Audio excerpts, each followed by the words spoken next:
정부가 국정과제 가운데 하나로 제시한 낙태 관련법과 제도 정비, 국회도 법안 심사를 준비하고 있습니다. 법 개정의 문제점을 살피고 대안을 모색하는 세미나가 국회에서 열렸습니다. 국내 농업인들이 기후변화로 생업을 지키기 어려워졌다며 한국전력 등을 상대로 첫 손해배상 청구를 제기했습니다. 이 소송이 기업의 책임을 묻는 이정표가 될지 주목됩니다. 9월 28일은 제111차 세계 이주민과 난민의 날입니다. 레오 14세 교황과 주교회의 국내 이주 사목위원장 정순택 베드로 대주교의 담화를 들어봅니다. 우리나라도 공식적으로 다인종 다문화 국가로 접어들었습니다. 다문화 가정 자녀들이 편견에서 벗어나 자립할 수 있도록 돕는 곳, 해밀학교에 다녀왔습니다. 안녕하십니까. CPBC 뉴스플러스입니다. 정부가 국정과제 중에 하나로 제시한 것이 낙태 관련법과 제도 정비입니다. 국회도 낙태 전면 허용과 약물 도입 등을 골자로 한 법안 심사를 준비하고 있는데요. 이에 맞서 법안 개정의 문제점을 살피고 대안을 모색하는 세미나가 국회에서 열렸습니다. 윤재선 기자입니다. 낙태를 둘러싼 가장 민감한 쟁점, 바로 태아 생명권과 여성의 자기 결정권입니다. 발제자로 나선 홍익대 법과대학 음선필 교수는 태아도 헌법상 생명권의 주체이며 국가는 헌법 조항에 따라 태아의 생명을 보호할 의무가 있다고 밝혔습니다. 생성 중인 생명을 만약 우리가 헌법상 생명권 보호 대상에 제외해야 한다면 나중에 꺼져가는 등불 같은 생명도 조만간 생명권의 보호 대상에서 제외될 것이다. 태아의 생명권과 여성의 자기결정권이 충돌하는 경우 낙태할 권리, 즉 임신 종결권이 태아의 생명권보다 우선할 수 없다는 점을 분명히 했습니다. 생명이 모든 기본권 중에 기본권이기 때문에 낙태할 권리, 즉 임신 종결권이 태아의 생명권보다 우위에 있다고 볼 수 없다. 그러면서 국가는 여성의 또 다른 자기결정권인 임신 유지권을 적극 보호해야 한다고 강조했습니다. 낙태의 자유를 내세우고 소위 말하는 쉬운 낙태, 이걸 내세운다. 또는 안전한 낙태를 내세운다. 이건 아니다. 안전한 낙태가 아니라 안전한 출산을 주장하는 것이 건강하고 안전한 사회가 될 것이다. 연채연 변호사는 더불어민주당 남인순, 이수진 의원이 대표 발의한 모자보건법 개정안의 문제를 조목조목 짚었습니다. 오직 임산부 본인의 의사만으로 아무런 사유 제한 없이 낙태를 할 수 있게 하는 것은 헌법재판소의 결정 취지에도 어긋난다고 비판했습니다. 이는 사실상 출생 직전의 태아 사례를 용인할 수 있는 극단적 결과를 초래할 뿐만 아니라 사회적 갈등을 유발할 가능성이 크다고 우려했습니다. 태아의 이런 인격을 완전히 배제한 법안입니다. 임신을 원하지 않는 여성이 임의로 낙태를 하고 왔을 때 수많은 가정 내 갈등이 발생될 것이 충분히 예상되는 상태고요. 고려대 산부인과 홍순철 교수는 태아도 모자보건법을 통해 보호받아야 할 대상이라며 모자보건법 개선 방향을 제시했습니다. 모성과 태아 영유아 건강 증진과 보호라는 목적에 반대되는 어떠한 법률안도 모자보건법에 포함돼서는 안 된다. 낙태 약물. 모자보건법은 아기를 죽이기 위한 논의의 토론장이 아닙니다. 토론에 나선 프로라이프 의사회 차위재 회장은 낙태 사유 중 하나로 거론되는 사회 경제적 사유를 삭제하고 낙태 약물 도입은 우선적으로 철회돼야 한다고 촉구했습니다. 이렇게 쉽사리 아기를 죽입니까? 또한 사회경제적 사유를 인정하는 순간 임신 중 대부분의 낙태가 가능해지는 것이므로 이 내용은 낙태 요건에서 반드시 삭제시켜야 하는 것이 맞습니다. 70개 종교 시민단체로 구성된 태아 여성보호 국민연합이 주관한 세미나에서 참석자들은 태아의 생명권과 여성의 자기결정권이 실질적으로 조화를 이루도록 하는 것이 국회와 사회 전체에 주어진 시대적 과제라는 데 공감했습니다. CPBC 윤재선입니다. 해마다 가속화되는 기후변화로 농업 현장이 해마다 큰 타격을 입고 있습니다. 이에 국내 농업인들이 기후변화로 생업을 지키기 어려워졌다며 한국전력 등을 상대로 첫 손해배상 청구를 제기했는데요.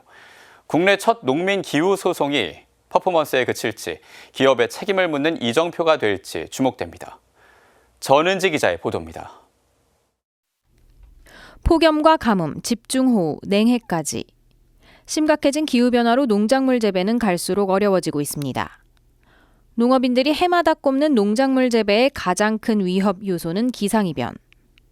올해 8월 12일 함양과 당진 등 농업인 5명이 한국전력과 발전자 회사를 상대로 소송을 제기한 이유입니다. 2011년부터 10년 동안 한전은 국내 온실가스 배출의 최대 29%를 차지해왔습니다. 이에 농업인들은 농작물 피해는 온실가스 배출 1위 기업의 책임도 있다며 소송에 나섰습니다. 국내에서 기업을 상대로 한 기후소송은 과거에도 있었지만 직접적인 재산 피해 배상을 청구하는 민사소송은 이번이 처음입니다. 전 세계적으로는 해마다 100건이 넘는 기후소송이 제기되고 있습니다. 기후위기로 인한 어떤 농업인의 피해로 저희가 얘기하고 있는 것이 일단 생산량의 감소가 일단 하나가 있고요. 예를 들어 병충해가 좀 많이 오고 또 냉해가 오면은 그 과일들이나 이런 곡물들이 이런 것들이 제대로 못 자라게 돼요. 그래서 그런 피해도 있고 그리고 시설에 굉장히 많이 투자를 해야 되거든요. 농업인들은 1인당 500만 원의 손해배상금과 함께 위자료 2,035원을 청구했습니다. 2,035원은 정부가 제시한 탈석탄 목표 시기를 2040년에서 2035년으로 앞당기라는 상징적인 의미입니다. 2024년 헌법재판소는 탄소중립기본법의 온실가스 감축 목표를 2030년까지만 규정한 것에 대해 헌법 불합치 결정을 내렸습니다. 국가가 미래 세대의 탄소 배출 감축 부담을 전가해선 안 된다고 책임을 인정한 첫 사례였습니다. 판결의 경우에는 아무래도 시대의 그런 상황을 반영을 하게 됩니다. 그래서 작년에 기후헌법소원에서 저희가 이길 수 있었던 이유도 국가에 대한 책임은 인정한다는 그런 사회적 인식이 있었기 때문이라고 생각을 합니다. 기후소송의 이정표가 되고 그리고 개별 기업이 책임을 물을 수 있는 그런 오염자 부담 원칙을 세울 수 있는 그런 어떤 계기가 되지 않을까 싶습니다. 한국전력은 이번 소송에 대해 법적 절차에 따라 성실히 대응할 예정이라며 지속적으로 온실가스 감축 노력을 기울이고 있다고 입장을 밝혔습니다. CPBC 전은지입니다. 9월 28일은 제111차 세계 이주민과 난민의 날입니다. 특별히 올해 세계 이주민과 난민의 날은 9월 마지막 주일이 아닌 이주민들의 희년과 선교 분야의 희년에 맞춰 10월 4일에서 5일까지 이틀 동안 지내는데요. 레오 14세 교황은 담화에서 희망과 평화를 찾아 고향을 떠나온 이주민과 난민, 실향민은 희망의 증인이자 선교사라고 강조했습니다. 이힘 기자가 전해드립니다. 제111차 세계 이주민과 난민의 날 담화 주제는 이주민, 희망의 선교사입니다. 오늘날 지구촌은 전쟁과 폭력, 불의와 극심한 기상이변 등으로 많은 사람이 고향을 떠나 피난처를 찾는 현실에 직면했습니다. 교황은 이러한 상황에 우려를 나타내며 평화가 넘치는 미래, 모든 이의 존엄성을 존중하는 미래를 향한 갈망이 자라나야 한다고 말했습니다. 교황은 가톨릭 교회 교리서를 언급, 희망은 하느님께서 모든 사람들의 마음에 넣어주신 행복을 바라는 덕이자 사람들의 활동을 고취시키는 갈망을 받아들인다고 설명했습니다. 이어 이주와 희망의 관계는 우리 시대의 많은 이주 경험에서 분명히 드러난다며 많은 이주민과 난민, 실향민은 희망의 특권적 증인이라고 말했습니다. 교황은 이에 따라 오늘날 가톨릭 이주민과 난민은 그들을 받아들이는 나라에서 희망의 선교사가 될 수 있다고 강조했습니다. 예수 그리스도의 메시지가 닿지 못한 곳에서 믿음의 세계를 개척할 수 있고 일상의 삶과 공동의 가치 추구에 바탕을 둔 종교 간 대화도 시작할 수 있기 때문이라는 겁니다. 교황은 그러면서 복음화를 향한 첫 번째 요소는 증거라며 이주민을 받아들이는 공동체들 또한 희망의 생생한 증거가 될 수 있다고 일깨웠습니다. 주교회의 국내 이주사목위원장 정순택 대주교도 담화에서 생존에 대한 위협이 커질수록 세상에서 가장 먼저 두려움을 느끼는 이들은 상대적으로 가난하고 힘없는 이들이라고 말했습니다. 이어 이들은 불확실한 미래와 생존에 대한 위협으로 고향을 떠나 피난처를 찾는 이주민과 난민의 삶으로 내몰리고 있다며 한국 사회도 예외는 아니라고 우려했습니다. 정 대주교는 전쟁과 기후변화 등 위기의 상황과 환경은 우리에게 두려움을 주지만 사실 실제 위기는 우리가 위기의 상황에서 희망을 잃어가는 것이라고 말했습니다. 그리스도인에게 희망이 없는 믿음은 있을 수 없으며 이는 마치 열정 없이 고백하는 사랑과도 같다는 겁니다. 정대주교는 이러한 의미에서 자유와 평화, 인간 존엄성을 향한 희망을 간직하고 길을 떠난 이주민과 난민들은 그 존재만으로 희망의 상징이라고 강조했습니다. 정대주교는 하지만 이주민과 난민들이 간직한 희망은 그들만의 노력으로는 실현될 수 없다면서 그들을 환대하고 보호하며 함께 성장하고자 하는 이웃들의 노력이 있어야만 한다고 밝혔습니다. 아울러 한국 사회의 모든 이주민과 난민이 용기와 희망을 잃지 않고 참된 복음의 선포자이자 희망의 선포자로 살아가길, 이주민과 난민들을 통해 우리 사회의 새로운 동력과 희망을 찾을 수 있길 기도하자고 당부했습니다. CPBC 이희임입니다. 지난해 우리나라의 총 인구 대비 외국인 주민 수가 OECD의 다인종 다문화 국가 기준인 5%를 넘어서며 공식적으로 다인종 다문화 국가로 접어들었습니다. 하지만 여전히 편견 속에서 살아가는 다문화 가정이 적지 않은데요. 다문화 가정 자녀들이 편견에서 벗어나 자립할 수 있도록 돕는 곳이 있습니다. 김정아 기자가 다녀왔습니다. 올해 제39회 인촌산 교육부문을 수상한 강원도 홍천 해밀학교. 가수 인순이 씨가 다문화 가정 자녀들을 위해 2013년 설립한 대안학교입니다. 이곳에서는 한국을 포함해 11개국 국적을 가진 학생들이 함께 생활하고 있습니다. 다양한 국적을 가진 학생들이 모인 만큼 교사가 화면에 한국어로 설명을 적으면 영어, 태국어, 베트남어 등으로 즉시 번역됩니다. 해밀학교 오기 전에 한국말을 거의 못했는데 학교 와서 친구들이랑 한국말로 얘기하면서 축구도 같이 하면서 한국말이 많이 늘었습니다. 번역 프로그램이 있어서 수업하기 쉬웠습니다. 학생들은 교실에서 함께 배우며 서로의 언어와 문화를 익힙니다. 해밀학교의 장점은 여러 나라에서 온 친구들이랑 이렇게 거리감 없이 편하게 친해질 수 있고 그 친구들이랑 친해지면서 그 나라의 문화, 언어, 예절을 자연스럽게 알 수 있는 게 좋은 것 같아요. 가장 인기가 많은 음악 시간은 드럼, 건반, 기타 등 다양한 악기 소리로 인해 작은 콘서트장을 방불케 합니다. 교사들의 열정적인 지도가 이어지고 학생들의 눈은 기대와 설렘으로 빛납니다. 저희 학교에서 악기를 배우는데 이런 자기가 좋아하는 것들을 다 마음껏 할 수 있다는 게 가장 큰 장점인 것 같아요.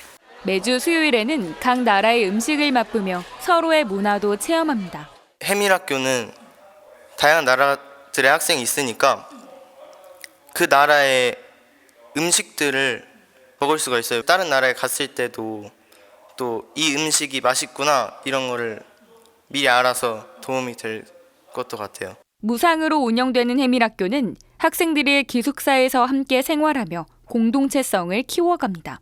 그 당시에 그 중도입국 학생이나 다문화 학생들이 상황이 사회적 인식도 그렇고 경제적 형편도 그렇고 어려운 학생들이 많이 있었고요.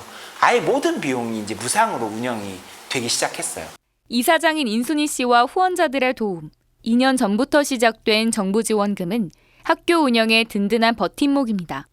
비다문화 학생들도 똑같이 동등한 친구 교우 관계로 바라보기 때문에 이 분위기들이 성장에서도 동일하게 유지되고 어떤 곳에서 발현된다면 이것이 사회적인 분위기와 문화를 바꾸는 게 되지 않을까 생각하고 있습니다. 다양한 언어와 문화를 넘어 서로의 마음을 이해하며 성장하는 해밀학교 학생들.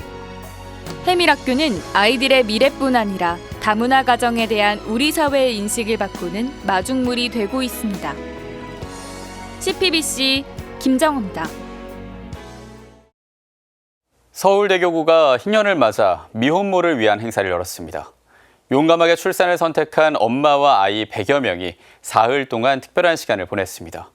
구요비 주교는 생명을 포기하지 않은 엄마들에게 따뜻한 응원을 보냈습니다. 김혜영 기자가 보도합니다. 테이블보만 잡고 있을 뿐인데 탁자가 공중을 이리저리 누빕니다. 신기한 광경에 엄마와 아이들 모두 눈을 떼지 못합니다. 마술쇼의 마무리는 주머니 퍼포먼스. 오늘 우리들의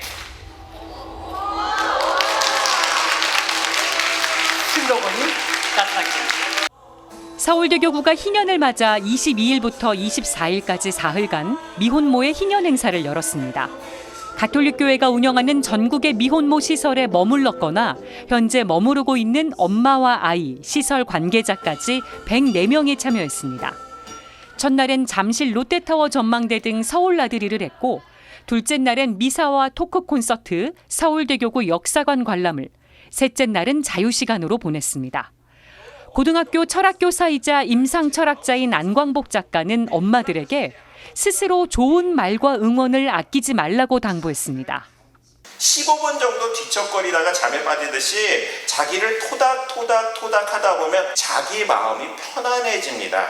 자기를 방치하지 말고 따뜻한 말을 전해주시는데 서울대교구 총대리 구요비 주교는 엄마와 아이들이 즐거워하는 모습을 보며 이런 자리를 또 마련하겠다고 밝혔습니다. 어린아이들이 좋아하고 또 부모님들에게도 좀 위로와 어떤 휴식의 시간 이런 게 있고 그렇다면 우리 서울대교구에서 우리 오석준 시민님 괜찮으시겠죠? 엄마와 아이들은 명동대성당에서 미사도 봉헌했습니다. 천주교 신자가 아닌 엄마와 아이도 적지 않았지만 미사의 의미를 생각하며 진중하게 참여했습니다. 구주교는 용감하게 출산을 선택한 엄마들을 격려했습니다. 여러분이 지나온 세월은 무척 힘겨웠을 거고 또 지금도 결코 쉽지만은 않은 또 하루하루 만만치 않은 시간임을 우리 모두 잘 알고 있습니다. 그러나 여러분은 그럼에도 불구하고 기꺼이 엄마가 되기를 선택한 그리고 나에게 찾아온 나에게 주어진 그 태아의 생명, 어린 생명을 포기하지 않은 생후 37일 아들을 안고 온 엄마는 구주교의 강론을 듣고 눈시울이 붉어졌습니다. 아까 말씀 중에 하나님 선물이라는 말씀이 있었는데 그게 너무 와닿아서 막 눈물도 조금 났거든요. 네. 그래서 무슨 말인지 이해가 가고 해서 좀 뭉클하기도 하고. 김민경 씨는 딸 자랑에 여념이 없습니다. 저희 집 복덕이에요. 왜냐면 얘로 인해서 웃을 겁이 씹혔어요. 처음으로 열린 미혼모의 희년은 따뜻한 응원과 격려가 가득한 시간이었습니다. CPBC 김혜영입니다. 이태원 참사 현장에 투입됐던 소방관 2명이 최근에 외상후 스트레스 장애로 잇따라 세상을 떠났습니다. 이처럼 참혹한 재난 현장에 투입된 후 외상후 스트레스 장애를 겪는 소방관들이 해마다 증가하고 있는데요. 천주교회가 정신적으로 어려움을 겪는 소방관들의 치유를 위해 앞장서고 있습니다. 이정민 기자입니다. 2022년 이태원 참사에 투입됐던 소방관 2명이 최근 잇따라 숨진 채 발견됐습니다. 한국방재학회 보고서를 보면 2010년부터 10년 동안 인구 10만 명당 자살률의 경우 일반 국민 32명에서 28명으로 경찰은 23명에서 17명으로 감소했습니다. 하지만 소방관은 16명에서 25명으로 오히려 증가하고 있습니다. 2023년 소방관들을 대상으로 한 설문조사에서도 소방관 10명 중 4명이 외상후 스트레스 장애나 수면 장애 등으로 치료가 필요한 위험군에 속하는 것으로 나타났습니다. 하지만 소방관들의 정신건강에 대한 사회적 인식은 여전히 부족한 실정입니다. 경찰관들을 위한 심신수련원은 전국에 9곳인 반면 소방관들을 위한 심신수련원은 단 한 곳도 없습니다. 저희가 가는 데는 전부 다 좀 사망자 사건이면 망자의 상태가 좀 처참한 불에 탔거나 그런 현장이라서 오히려 심신수련 이런 게 더 필요한 직종인데 소방관들을 위한 첫 심신수련원이 2026년 강릉에 마련될 예정이지만 다른 지역에서 오기에는 거리상 제약이 따릅니다. 이에 천주교회는 소방관들의 마음 돌봄 필요성에 공감하며 소방관들의 치유를 돕고 있습니다. 소방사목 담당 강혁준 신부는 지난 5년 동안 2,000명이 넘는 소방관들을 만나며 어려움을 들었습니다. 그 현장 속에서 났던 탄내, 그게 20년, 30년이 지나도 체력이나 몸이 약해졌을 때 이렇게 환음이라고 그러죠. 본인한테 무슨 일이 생기는지 처음에 잘 모르죠. 소방사목은 소방관들을 위해 매달 자기 돌봄을 위한 1일 피정을 마련하고 있습니다. 피정에는 종교와 상관없이 누구나 참여할 수 있습니다. 의연하게 살고 싶은데 실제 생활은 이러고 있어요. 현직 소방관인 최한범 씨도 지난해 6월부터 꾸준히 피정에 참여하고 있습니다. 머릿속에 기억에 좀 남는 현장들이 있었어서 근데 최대한 이겨내려고 피정을 하고 나면은 마음이 이렇게 한번 이렇게 깨끗해진다고 해야 되나? 고통이 반복되지 않도록 지속적인 지원과 제도적 뒷받침이 필요한 시점입니다. CPBC 이정민입니다. 전주교구는 해마다 치명자산 성지 세계 평화의 전당에서 순교자 현양 문화축제인 요한 루갈다제를 열고 있는데요. 올해로 요한 루갈다제가 시작된 지 25주년이 됐습니다. 특별히 교구는 올해 25주년을 맞아 다양한 행사를 준비했다고 하는데요. 치명자산 성지 담당이신 김영수 헨리코 신부님 모시고 좀 더 자세한 얘기 나눠보겠습니다. 신부님 안녕하십니까? 안녕하십니까? 네. 요한 루갈다제가 시작된 지 올해로 25번째가 됐습니다. 먼저 요한 루갈다제가 어떤 행사인지 소개 부탁드립니다. 예, 요한 루갈다제는 1801년에 있었던 신유박해를 200주년을 맞이해서 2001년도부터 시작된 신앙문화 제전입니다. 예. 네, 이 요한 루갈다라는 이 명칭은 호남의 사도라고 불리는 복자 요한검 아우구스티노의 큰아들과 그 며느리가 동정 부부로서 이렇게 살아간 그런 신앙을 말하는 것입니다. 예. 성 다블리 주교님은 이 동정 부부를 한국 순교사의 가장 찬란한 진주다 이렇게 칭송하셨습니다. 그래서 축제의 이름을 요한 루갈다제라고 붙이고 이제 25년 동안 이 축제를 진행해 온 것입니다. 예, 그렇군요. 올해 주제가 평화를 말하다, 또 생명을 노래하다라는 그 주제를 잡았습니다. 네. 특별히 이 주교회의 정의평화위원회 사형제도 폐지 소위원회가 함께 준비를 했다고 들었고요. 함께 하게 된 이유도 있을 거고 또 어떤 취지, 의미가 있을까요? 네. 주교회의 정의평화위원회 담당 주교님이신 김선태 사도요한 주교님께서 또 그 사형제도 폐지 소위원회를 맡고 계시는데 이 위원회에서 해마다 이 사형제도의 폐지를 또 홍보하고 또 이 제도의 그 모순성을 사람들에게 알리는 그런 행사를 그 서울에서 개최를 했었습니다. 예. 사형제도라고 하는 것이 이 생명을 지키기 위한 법으로 생명을 해치는 그런 모순적이고 또 잔인한 그런 제도이기 때문에 이런 사실을 널리 알리고 이런 제도를 좀 폐지하는 그런 운동을 펼치기 위해서 이제 올해는 그 공연을 그 지역 교구에서 개최하기로 결정을 하고 예. 처음으로 이제 전주 교구에서 이 요한 루갈다제와 함께 이 행사를 개최하게 되었습니다.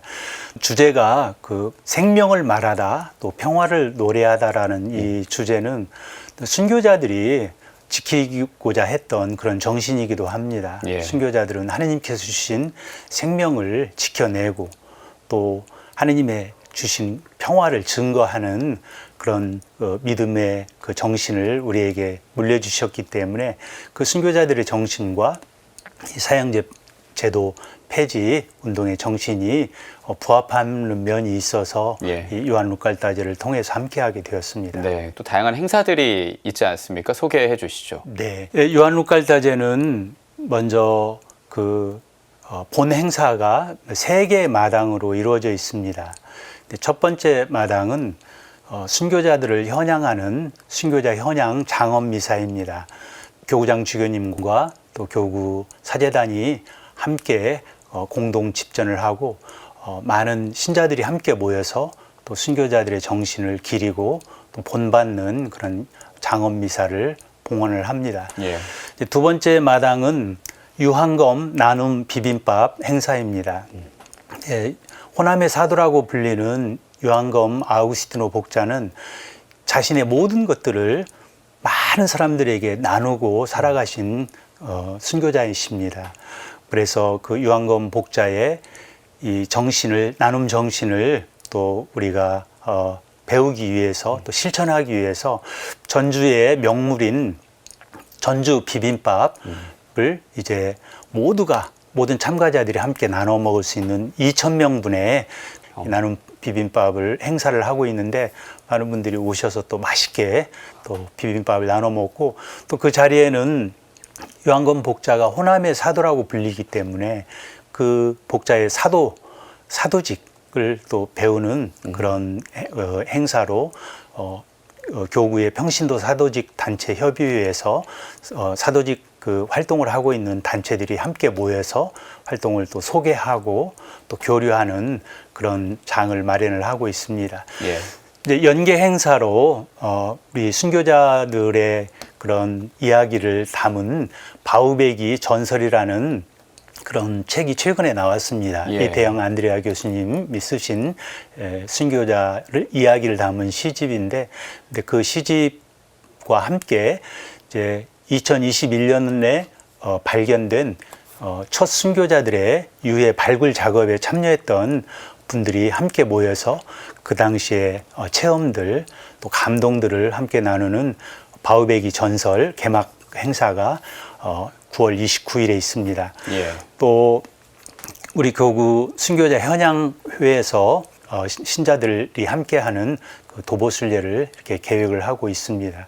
이런 모든 행사들이 함께 어우러져서 순교자들의 그 신앙을 우리도 배우고 또 우리만이 아니라 그 신앙을 또 세상에 널리 전하는 그런 행사로 계획을 하고 있습니다. 예. 우리 순교 정신이 또 더 널리 전해지고 또 신앙과 문화가 함께 어우러져서 이 세상을 향해서 열린 그런 순교 신앙의 터전, 또 영성과 문화를 함께 담아내는 그런 영적인 플랫폼으로서의 역할을 하도록 이번 요한 루카알타제를 준비하고 있습니다.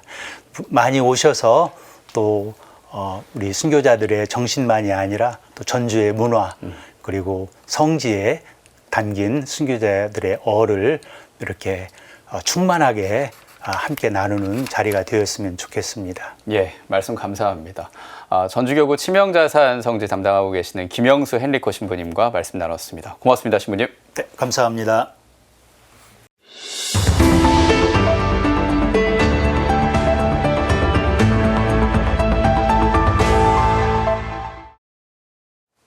(2027년 8월 3일은) 2027 서울 세계청년대회 본대회가 열리는 날입니다. 모두가 손꼽아 기다리는 WID가 벌써 2년도 남지 않았는데요. 2027 서울 WID 준비는 어떻게 돼가고 있을까요? 먼저 서울대교구입니다. 서울에서 본대회가 열리는 만큼 순례단 파견, 강의, 카를로 아쿠티스 성의 안치까지 남다른 행보를 보이고 있습니다. 우선 7월 말부터 열흘 넘게 이어졌던 천사 프로젝트를 성공적으로 마치고 본격적으로 전 세계 청년들을 맞이할 준비에 한창입니다. 젊은이의 희년에 세계에서 가장 큰 규모의 순례단을 보내는가 하면 캄보디아와 몽골을 찾아가 청년들을 초대했습니다. 초대 대상에는 국내 청년들도 빠질 수 없겠죠. WID를 향한 여정에서 시대에 맞게 청년들이 하느님의 자녀다운 삶을 살아갈 수 있도록 교회가 함께하고 있는데요. 청년들을 위한 강의 WID 슈퍼클래스가 열렸습니다. 첫 시간이었던 인공지능 윤리 강의를 비롯해 신학, 문학, 유전체 과학과 같은 다채로운 강의가 청년들을 기다리고 있습니다. 전 세계 가톨릭 청년이 함께 부를 공식 주제가도 공모 중입니다. 하느님의 인플루언서 카를로 아쿠티스 성회가 안치된 서울 명동 영성센터 경당은 WID 봉사자들의 안식처가 됐습니다. 각 교구는 교구대회 준비에 박차를 가하고 있습니다. 광주대교구는 10월 18일 WID를 체험해본 청년들을 초대해 홈커밍데이를 마련합니다. 대구대교구는 8월부터 묵주기도 봉헌운동을 시작했고 WID 무엇이든 물어보세요 QR코드를 만들어 홍보에 열을 올리고 있습니다. 수원교구는 봉사자를 위한 피정을 열었습니다. 교구는 기금 마련, 신자들은 묵주기도를 통해 WID의 성공을 염원하고 있습니다. 인천교구 신자들은 11월 이웃교회인 일본교회 청년들을 초대해 한국교회와 일본교회 청년들이 함께하는 시간을 마련합니다. 의정부교구와 대전교구, 안동교구, 부산교구는 조직위원회를 꾸리는데 힘쓰고 있습니다. 안동교구는 10월 12일 교구 청소년 축제에서 교구대회 조직위원회 발대식을 열 예정입니다. 대전교구는 10월 26일 솔매성지에서 발대식 개최를 준비하고 있고 의정부교구도 11월 23일 세계 젊은이의 날에 발대식과 발대미사를 봉헌합니다. 전주교구도 이날 교구대회를 준비하는 교구의 비전 선포식을 가지며 WID 지향과 주제를 담은 창작 성가제를 준비하고 있습니다. 제주교구는 11월 청년평화음악회 준비에 힘쓰고 있습니다. 청주교구는 WID 순례자들에게 교통비를 지원하기로 하는 등 지원책 마련에 나서고 있습니다. 전 세계 청년들이 한 목소리로 바칠 WID 공식 기도문에 대한 기대감도 커지고 있는데요. 전국 교구는 오늘과 내일 이틀 동안 WID 공식 기도문을 확정하기 위한 피정에 들어갔습니다. 이번 피정은 교구와 수도의 청년들, 성직자, 수도자가 모여 WID 주제를 묵상하고 기도와 나눔을 통해 공식 기도문 초안을 마련하는 자리입니다. 계속해서 진행되는 묵주기도 10억 단 바치기 운동도 잊지 않으셨죠?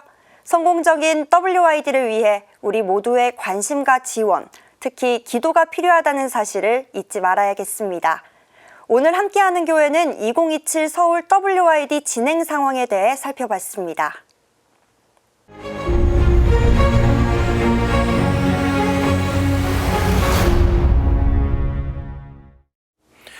낙태 합법화와 낙태약 도입이 9월 16일 국무회의에서 이재명 정부의 국정과제로 확정되었습니다. 2019년 낙태죄 처벌 조항에 대한 헌법재판소의 헌법 불합치 결정 이후 6년 동안 손을 놓고 있었던 정부는 낙태 합법화라는 최악의 결정을 내립니다. 가톨릭 교회를 포함한 시민단체에서 줄기차게 요구한 낙태 금지라는 요구를 촛불 정권이라 불리는 이재명 정부에서 결국 거부했습니다. 이로써 이재명 정부는 생명의 길이 아닌 반생명의 길 앞에 서게 되었습니다. 낙태 합법화가 국정과제로 설정된 것은 박정희 정부 이후 처음입니다. 나라가 가난하던 시절 폭발적으로 늘어나는 인구를 억제하기 위해 박정희 정부는 가족계획 사업으로 산하 제한 정책을 시행합니다. 박정희 정부는 모자보건법을 개정해 일정한 조건 아래에서만 낙태를 허용했습니다. 무리한 임신과 출산은 여성의 건강을 해친다며 피임과 낙태를 홍보했습니다. 그러면서 낙태는 건강한 산하 제한이라고 말했습니다. 하지만 낙태는 여성의 건강을 더 해치기만 했습니다. 그리고 시간이 흘러 저출산 고령화로 국가 소멸의 위기 앞에서 이재명 정부는 낙태를 국가의 중요한 과제로 설정합니다. 이번에도 여성의 안전과 건강이 중요한 이유입니다.